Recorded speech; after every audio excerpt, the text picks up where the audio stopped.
Deve os filhos de Deus deixar as cidades e irem para o campo agora ou somente quando vier o decreto dominical? Bom, olha, eu tenho que confessar uma coisa. Eu gosto de perguntas assim. Quando ficam fazendo aquelas perguntinhas, não é? Pronto, daquelas coisas que a gente são importantes, mas não é só pela polémica, é porque são perguntas de sumo. Ellen White, no tempo dela, quase que saiu o decreto dominical. Têm consciência disso, não é? Eu vou agora emitir uma opinião pessoal. Quando eu faço uma opinião pessoal, eu faço uma parte. Quando é uma coisa bíblica, ou que está dito algo claro, eu deixo claro isso, não é? Então, a nível pessoal, eu creio que Satanás tem duas ferramentas para trazer antes da sua aparição. Uma delas é a carismatização do culto, a emocionalização do louvor, e a outra é o decreto. E eu creio que pelos sinais, pelo que Ellen White descreve na visão de que parecia que Cristo estava a vir, Satanás não sabe o futuro. Então ele está sempre a observar a Deus. Deus faz, ok, eu acho que ele estuda muitas profecias e vai vendo e observando o que acontece. E às vezes lança coisas para manter os cristãos entretidos. Sabe? Busy, yeah? Mas ele já sabe o que é que quer fazer. Eu quero que tenhamos consciência disso. Satanás já sabe o que quer fazer agora. Já há milénios atrás. Hein? Satanás foi pacientemente trabalhando o mundo até chegar à situação em que nós estamos. Eu quero que vocês tenham consciência do seguinte. O cenário que Satanás precisa para vir o anticristo, ele já está a trabalhá-lo há muito tempo. E ele precisa trabalhar, inclusive, com o mundo religioso e com a humanidade, para a humanidade aceitar as características típicas. Por exemplo, todas as religiões pagãs tinham sacerdotisas, prostitutas sagradas. Ele precisa que a promiscuidade esteja no mundo de forma aberta para ele instaurar o seu sistema. E homossexualismo. Ele precisa que isso também esteja aberto no mundo para ele instaurar o seu sistema. Portanto, ele tem um sistema de governo. Então, eu quero que entendamos o seguinte. Quando o decreto quase saiu, eu creio, estou a pôr agora aqui o meu à parte, não é? Eu creio que ao Satanás ver os sinais e as coisas como estavam a acontecer, Ellen White diz que a oportunidade que havia de levar o Evangelho, se a Igreja tivesse avançado no mesmo fervor, se não acontecessem as coisas de 1888 e até 1900, que Cristo teria vindo. Eu acho que Satanás começou a ver em pânico que a coisa estava acontecendo depressa demais e começou a avançar com tudo o que ele tinha planeado para os últimos momentos. Quando ele viu que a Igreja não estava avançando dessa forma, recuou novamente e, claro, a intervenção de Deus, os nossos delegados que foram ao Congresso e falaram e todas essas coisas foram ajudando e a coisa retrocedeu. Mas ele tem o mesmo propósito. Eu quero que entendamos o seguinte. Nessa altura, mesmo depois de ter retrocedido o decreto dominical, Ellen White continuou a dizer que devíamos sair das cidades para o campo. Porquê? Se era por causa do decreto dominical. Eu continuo a dizer o seguinte, os filhos de Deus não precisam e nem devem estar a guiar-se pela agenda do diabo. Decreto dominical não faz parte da agenda de Deus. O que faz parte da agenda de Deus é chuva serôdia e ele nos avisa das coisas que nos vão acontecer. Vamos ser atacados pelo decreto dominical, vamos ser perseguidos, mas a agenda de Deus tem a ver com o caráter de Cristo nos seus filhos. Esta é a agenda de Deus. E é isso que está a impedir o decreto dominical. O decreto dominical só não veio porque você e eu não temos ainda o caráter de Cristo. E Deus nos está a dar uma chance. A última. Não é o diabo que sabe quando é que o decreto dominical vem. É Deus. Ele está à espera da permissão de Deus. Ok? Deus nos mandou sair das cidades para o campo não por causa de fugir do decreto dominical. Quando vier o decreto dominical, deveremos fugir primeiro das grandes cidades, depois das pequenas cidades e ir. Deus nos mandou, e o Espírito Santo diz claramente com várias citações sobre isso, sair das cidades para o campo por causa da preparação de caráter. Agora eu vou dizer algo um bocado pesado. Eu acredito que Cristo ainda não veio porque nós ainda não saímos para o campo. E vou dizer porquê. Porque Cristo precisa formar. Eu não quero usar a expressão geração, porque algumas pessoas dizem que eu estou a trazer a teoria da última geração. Eu nunca sequer li essa teoria. Ok? Eu estou a falar do que eu vejo na Bíblia e Espírito e Profecia. Cristo precisa da geração que não passará. Cristo precisa da geração que vai formar, seja literal ou simbólico, como você quer encarar, os 144 mil. E essa geração é impossível, eu e você, formarmos essa geração a partir dos nossos filhos na cidade. Então nós estamos retardando a vinda de Cristo ao não levarmos os nossos filhos para onde lhes demos a oportunidade de formar o caráter. E porquê é que eu digo isto? Daniel, cuidado para você não estar a dizer coisas não bíblicas ou não espírito de profecia. É por isso que eu estou a dizer isto. João Batista não foi permitido crescer no ambiente da sua época porque precisava ser criado à parte para a missão que iria cumprir.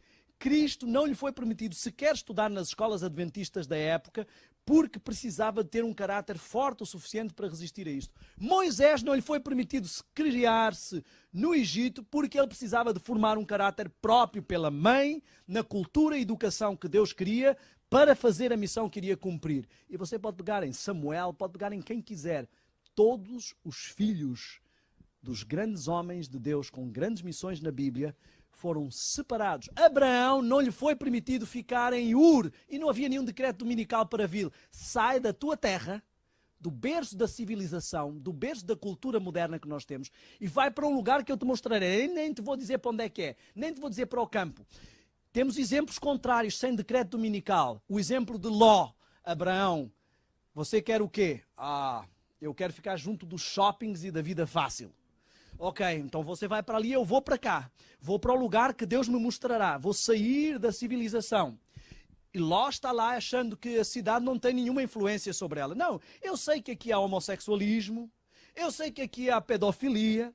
Eu sei que aqui há relações incestuosas, mas isso não afeta a minha família porque nós temos uma espiritualidade viva. Quando chegou o anjo e disse assim, ó Ló, já passou a hora de sair da cidade e ir para o campo. Vamos embora que vamos destruir a cidade. Será que a gente não podia, em vez de ir para o campo, ir para uma outra cidadezinha? Ele não quer ir para o campo. Ele não quer ir para o campo. O Espírito Profecia diz claramente que o campo não está ali. Não fala, quando ela fala de ir para o campo, de vida no campo, não fala em estar escondido no monte e na caverna. Diz que no campo os nossos filhos vão conviver com a natureza, o segundo livro no qual Jesus aprendeu. Isso vai ter influência sobre o seu caráter. Na cidade estamos rodeados de coisas construídas pelo homem que não nos deixam ver o caráter de Cristo. Não está lá a falar de decreto dominical. O livro Vida no Campo não é um livro de como fugir da perseguição. É um livro de vida no campo. Como estar próximo de Deus, como viver como Enoque, no campo. Algumas pessoas dizem assim, mas não podemos sair da cidade porque temos que evangelizar as cidades. Ellen White diz para viver no campo e evangelizar as cidades. Enoque viveu no campo e evangelizou a cidade. Você vai evangelizar as pessoas com uma coisa que você não tem para oferecer? Com uma relação e comunhão com Deus que você não está conseguindo desenvolver? Honestly.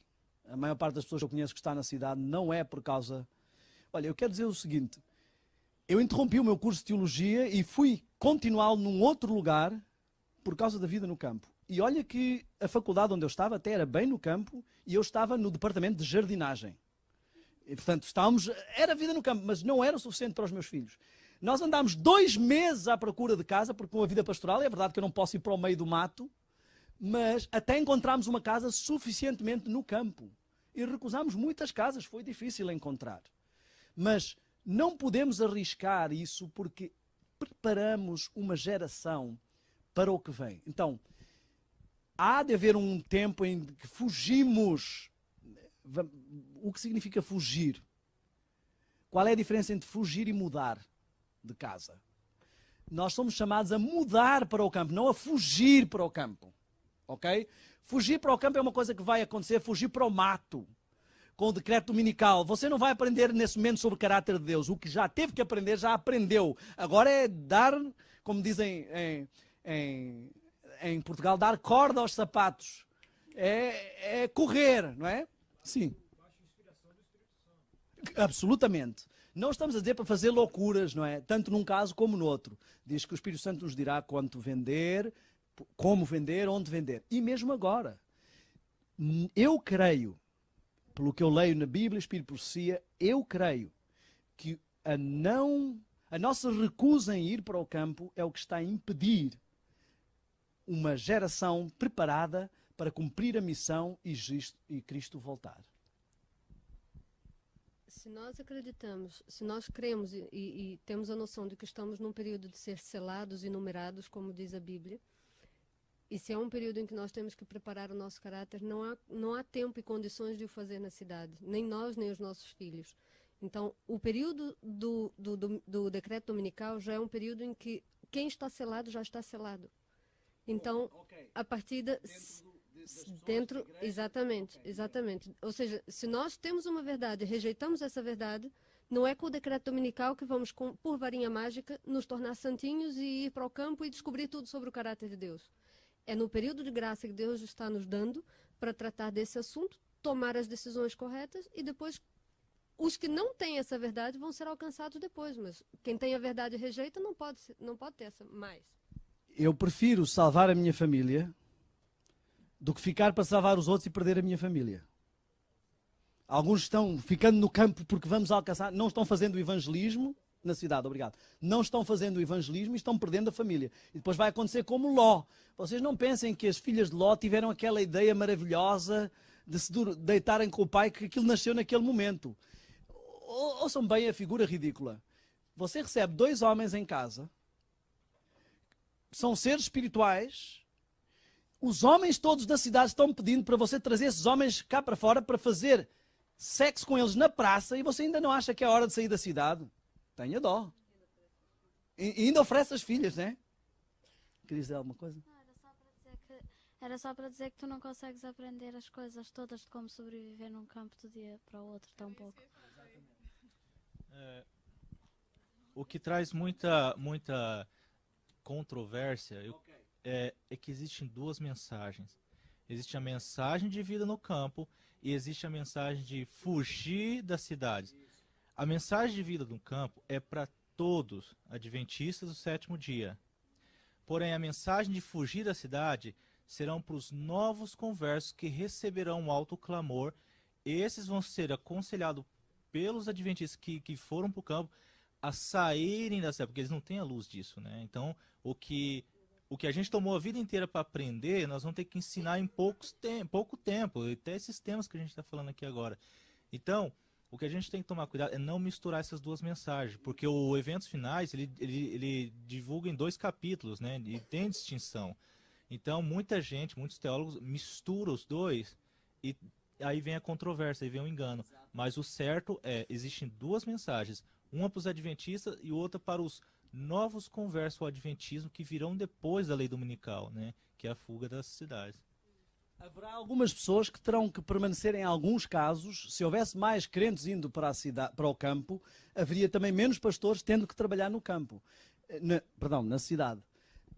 Os pastores realmente, alguns vão ter que ficar, não é? Mas mesmo para isso Deus dá oportunidades, ok? Porque na realidade os pastores, muitos deles, estão brigando para ficar nas igrejas da cidade, não é? Então você tem muitas vagas no campo, para onde quer ir. Se quiser ir como pastor para o campo, consegue-se arranjar umas vagas, não é? Se você está sentindo que está confuso, você precisa ler mais. Porque eu posso explicar de uma forma mais simples, mas nós precisamos já ir avançando para outro alimento mais maduro. O diabo tem feito o povo ficar a pensar em algumas coisas. Fechamento da porta da graça. Então, pessoal, enquanto não fechou a porta da graça, eu tenho uma chance. Eu não sei se vocês se lembram, mas em vários casos a chance na Bíblia não fechou realmente com a porta. Vou dar um exemplo. A porta para o povo de Israel só fechou no ano 34. Mas os fariseus fecharam a porta para eles mesmos antes do ano 34, porque eles rejeitaram o Messias. O próprio Jesus disse, ainda que eu trouxesse alguém do mundo dos mortos, não aceitariam. Tem Moisés e os profetas e não aceitam, não é?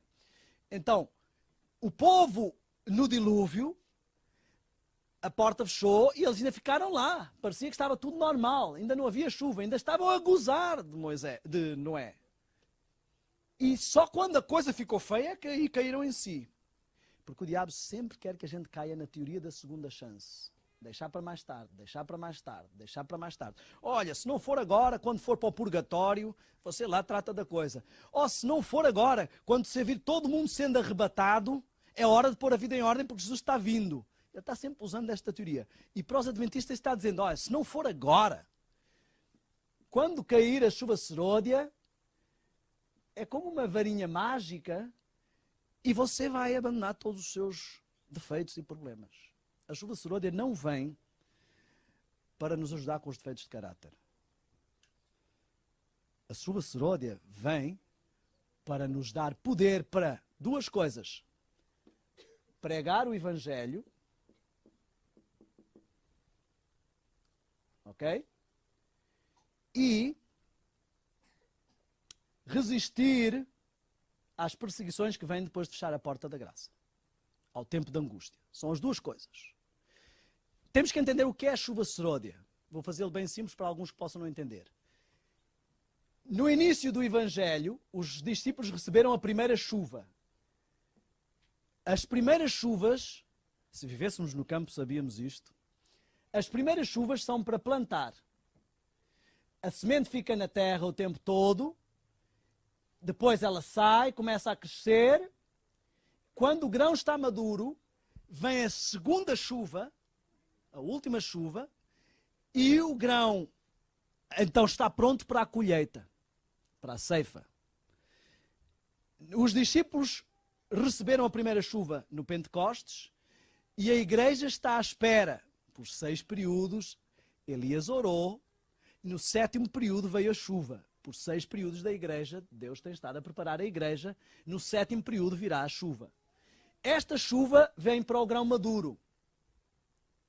Se o grão não está maduro nessa época, já não vai ficar maduro, porque vai apodrecer quando vier a chuva. E se o grão ficar maduro e a chuva não vier, também vai apodrecer. Então Deus está de mãos atadas. Se nós não amadurecemos o caráter e não tivermos um caráter semelhante ao de Cristo, e a chuva vier, estamos perdidos. Se aqueles tempos não forem abreviados para os que já estão com o caráter, o que é que aconteceria? Nenhuma carne se salvaria. Então Deus está neste impasse. Eu quero que entendamos o seguinte. Muitos estão focados no decreto dominical. Ok? O que é que vai causar o decreto dominical? Ouçam bem, porque eu vou dizer agora uma coisa extremamente importante. Por favor, muita atenção. Vamos tentar ter atenção nisto e já concluímos. O que é que causará o decreto dominical?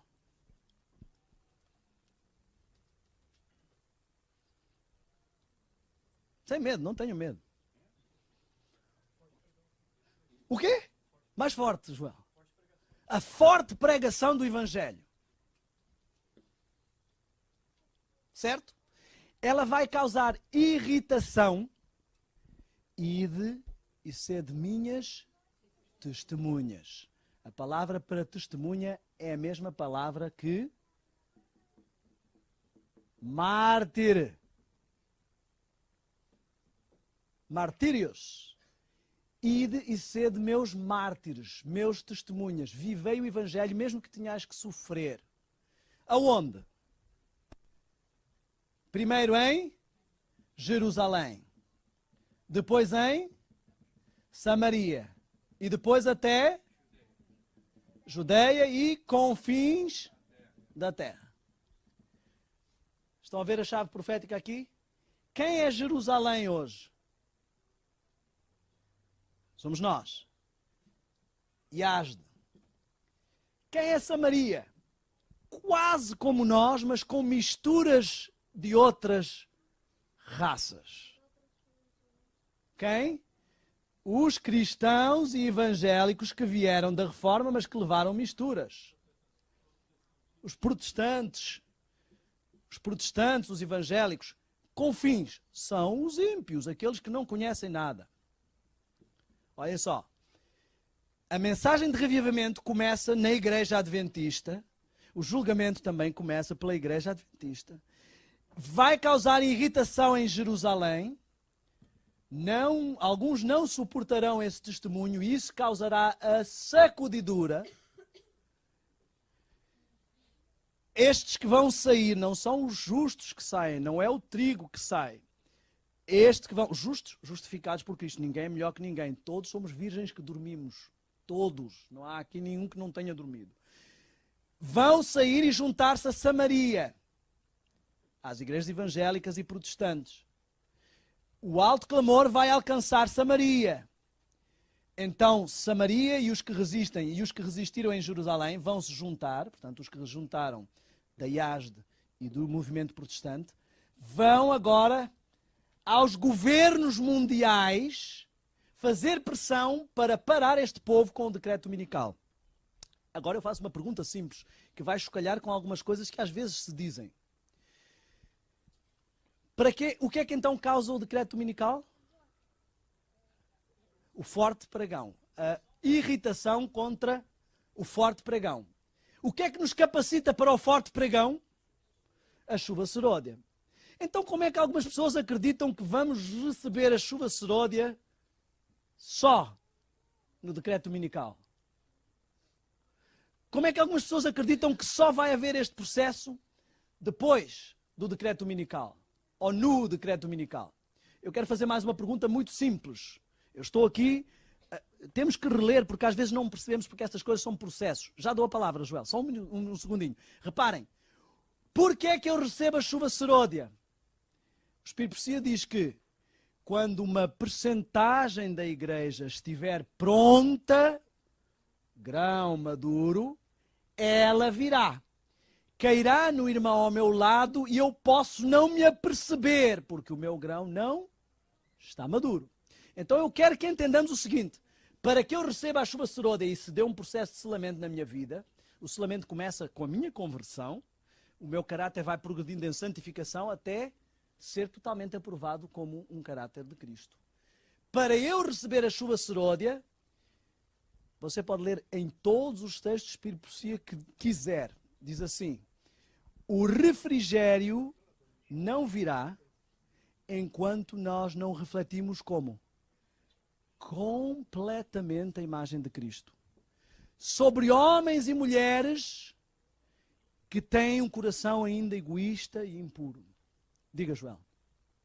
Às vezes a confusão vem do assunto da lei dominical, porque ela é explicada em etapas. Muito bem, obrigado. E isso, às vezes, as colocações das etapas não estão corretas em relação à chuva seróida e a forte pregão. E isso, às vezes, é o que causa algumas confusões. Exatamente. O que causa confusão foi muito bem dito, porque assim, nada destas coisas são pontos. O decreto dominical é um processo, vai começar com vários processos que levam ao decreto dominical nos Estados Unidos e depois vão levá-lo pelo mundo. A chuva seródia também é um processo, começa com o povo de Jerusalém, mas depois vai alcançar os outros que vão recebendo a mensagem. O selamento é um processo, também começa no caso de Jerusalém e depois vai alcançando todos os outros. Quase tudo é um processo, exceto o fechamento da porta da graça, que é um processo, mas o momento em que fecha é o momento em que Jesus diz está consumado. Então, enquanto alguns estão num processo de uma coisa, outros podem estar num processo de outra. A sacudidura também é um processo. Irmãos, por favor, estudemos estes assuntos. Estudemos estes assuntos. Apocalipse 7 está se cumprindo agora e nós precisamos entender que é a chance que o Senhor nos tem dado. Não importa quanto tempo você andou brincando com religião, este não é mais o momento de brincar. É o momento de tomar decisões sérias.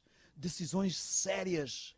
Não vá, há uma expressão que eu gosto muito do Brasil, não vá morrer na praia. Depois de nadar todo o oceano, morrer na praia. Depois de tantos anos de adventismo, morrer na praia. Eu quero que nós nos concentremos nisto. As pessoas estão à espera para tomar as suas decisões. Diz assim, hoje se ouvires a minha voz, espera pelo decreto dominical. É isso que diz lá? Quando? Hoje, agora. Eu acredito que Deus tem estado a conduzir esta igreja. Trouxe o lema da Conferência Geral, reavivamento e reforma.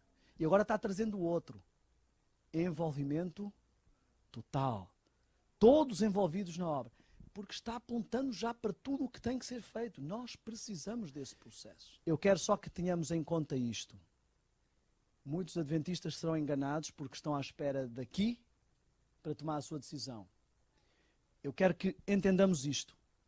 Para eu receber a chuva seródia, isto é um processo em que o reavivamento e reforma, a mensagem da testemunha verdadeira vem cada vez mais, eu vou progredindo em santificação, até que estou maduro e reflito o caráter de Cristo.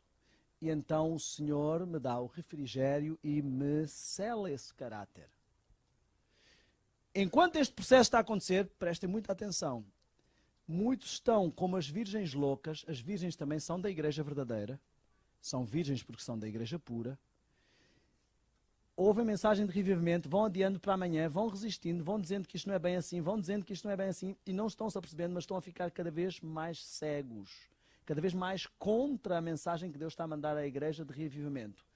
Quando cai a chuva seródia, eles estão tão cegos que isto constitui um pecado contra o Espírito Santo. Estes fecharam a sua porta aqui. Não precisaram chegar aqui. Por resistência, Deus tem mandado à igreja adventista mensagens como eu nunca vi. Se alguém for aqui adventista há mais de 30 anos, como eu, sabe exatamente do que eu estou falando. Eu lembro dos tempos que os pastores pregavam que nós éramos Laodiceia, e éramos mesmo. Neste momento, não é bem verdade. Nós somos uma Laodiceia em movimento, com muitos pregadores, muita mensagem de revivimento, muito esclarecimento sobre temas que nunca entendemos. Como nunca! Se nós não estamos seguindo este processo de santificação e abandonando o nosso caráter sujo para receber o caráter de Cristo, não só na justificação, mas na santificação, algo está errado. Estamos perdendo o comboio, o trem. E precisamos de não entrar neste grupo, porque este grupo vai se juntar depois a Samaria e aos confins do mundo contra o povo de Deus. Estamos definindo agora em que grupo estamos a ficar e qual o selo ou o sinal que vamos receber no decreto dominical. Eu quero que entendamos isto. Esta é a mensagem que eu não me canso de pregar na nossa igreja. E ainda não preguei 120 anos, como não é, por isso não é hora de parar. Ok? Não creio que Deus me vá dar 120 anos para pregar essa mensagem. Então, eu preciso que todo o adventista neste momento perceba, entenda, que o próximo evento que vai acontecer, eu posso mostrar ali por vários sinais proféticos, é o derramamento da chuva seródia. Todos nós precisamos estar prontos. É verdade, daqui vai nascer todo este processo dos 144 mil, mas eu pergunto, a ervinha do pinheiro é pinheiro? É o momento em que começa o pinheiro. E o pinheiro está começando. O que vamos ser no futuro está começando. E já vai bem intenso. E muitos estão perdendo o trem. Preparação. Eu gostaria que fizéssemos uma oração, os pastores e os membros. Eu acredito numa classe híbrida que vai surgir, que são pastores leigos e leigos pastores. Uma igreja unida entre membros e leigos para acabar esta obra.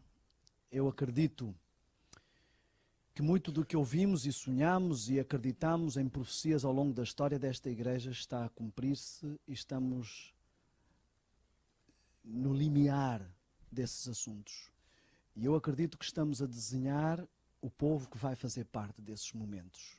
Acredito que as profecias não são apenas futuro. Neste momento elas estão presentes. E eu gostaria que fizéssemos uma oração. Eu quero fazer uma oração por esta igreja, pelas pessoas que têm estado aqui, pela nossa igreja mundial e por cada membro. Eu gostaria muito de ter cada um de vós um dia no céu e de podermos desfrutar. Mas isso não pode ser só uma ilusão, uma fantasia, uma história bonita. Houve um homem que voltou para casa, um pregador, um evangelista, ao fim de anos pregando fora. E quando chegou, estava uma fanfarra, com música e tudo mais, e uma banda, todos tocando. E ele ficou contente, mas quando saiu, ele reparou que a banda não era para ele, mas para um político que estava voltando também na mesma embarcação. E ele, quando viu, não tinha ninguém para o receber. Estava sozinho, nem banda nem nada. Foi descendo sozinho com as suas maletas e disse assim: Senhor, como é possível, ao fim de tantos anos a servir-te num campo missionário, esse político às vezes só tem andado a enganar as pessoas, agora vem aí ter uma banda para o receber, eu chego a casa e não tenho nada. E Deus como que colocou a mão no seu ombro e disse assim: filho, você ainda não chegou a casa. Então, é verdade que existe uma coroa para nós, mas ainda não chegamos a casa. Agora é a hora da corrida e nós não podemos desanimar. Temos a estafeta, temos o testemunho que nos foi passado da geração anterior e precisamos chegar lá. Dá-nos discernimento como igreja, como movimento, dá-nos fidelidade, opera em nós o reavivamento, a reforma, a transformação, a santificação, para preparar o povo que será trasladado e glorificado para receber o Senhor nos ares. E aqueles que serão ressuscitados, que se juntarão a este povo. Eu te peço estas bênçãos, em nome de Jesus. Amém. Amém.